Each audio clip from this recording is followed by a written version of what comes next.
আমি ধ্বংস। এই জীবনে যতটুকু দুঃখ আমি পেয়েছি, সত্যি বলছি, তার এক বিন্দু পরিমাণও বহন করার শক্তি আমার ছিল না। কখনো চাইলেই কাঁদতে পারিনি, কখনো কারো কাঁধে মাথা রেখে বলতে পারিনি আমি ভালো নেই। তাই নিজের ভিতরেই সব জমিয়েছি হাসি মুখের আড়ালে, নীরবতার গভীরে।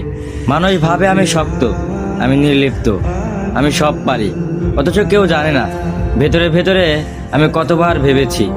একা রাতে বালিশ ভিজিয়েছি, চোখের জল দিয়ে গোপনে যুদ্ধ চালিয়ে গেছি। আমি নিজেকে এতবার জোড়া লাগিয়েছি যে এখন নিজের আসল রূপটাই ভুলে গেছি। কখনো ভাবিনি হয়তো এই দুঃখগুলো সামনে নিতে পারবো, হয়তো সময় ঠিক করে দিবে সব কিছু। কিন্তু বাস্তবতা হলো আমি আয়ত্তের বাইরে দুঃখ ধারণ করতে করতে এখন নিজেই ধ্বংস হয়ে গেছি। এখন মনে হয় আমি নেই, আমি কেবল এক ভাঙা মানুষ, যার ভিতরে অনেক কথা জমে আছে কিন্তু শোনার কেউ নেই। সবাই বলে খারাপ সময় সবসময় থাকে না, সময় ভালো হয়ে যাবে, কিন্তু কেউ বোঝে না সময় শুধু ক্ষত তৈরি করে, সেগুলো শুকায় না। আমি এখন কেবল একটু নীরবতা, মুখে হাসি, চোখে অন্ধকার আর মনে একরাশ দুঃখের বোঝা নিয়ে প্রতিদিন বেঁচে থাকার অভিনয় করে যাই। আমি ধ্বংস হয়েছি, তবু মুখে বলি আমি ভালো আছি।